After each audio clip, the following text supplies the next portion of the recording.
faith in Jesus with regards to the love languages that we have identified. Recognition of facts is only part of the dynamics of harmony. So David and Ella speak of their faith and those love languages in this video. So let's roll it. I think most books, I've been reading a book at the moment on boundaries, but for me I find it is something that gives me ideas but is not rigid. Yeah. I don't have to stay within the space. Well, I've also seen in the love languages where they interconnect.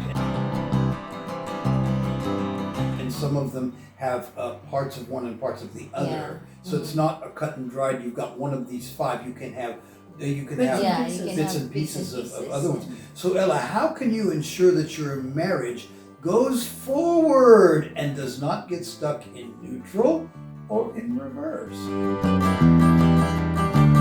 Well, definitely. I think the foremost foundation of a relationship is having that faith, and to be, I think, willing to what's the right word? To some extent sacrifice your own sacrifice for the other person.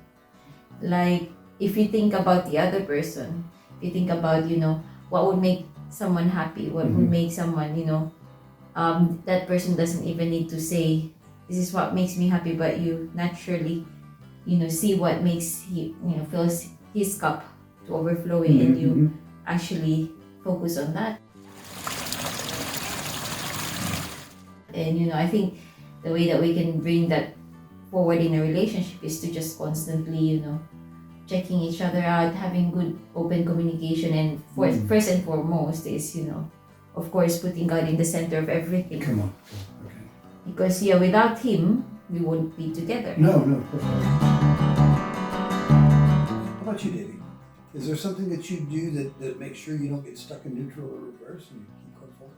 I think part of the learning experience, going back on the love languages, which I think is quite central, is when you learn what the love language is, you have to take action to do something about that. Good.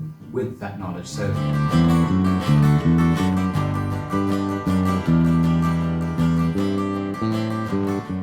I know what her love language is, and so now armed with that knowledge, I need to do that and make sure, and that makes a huge difference.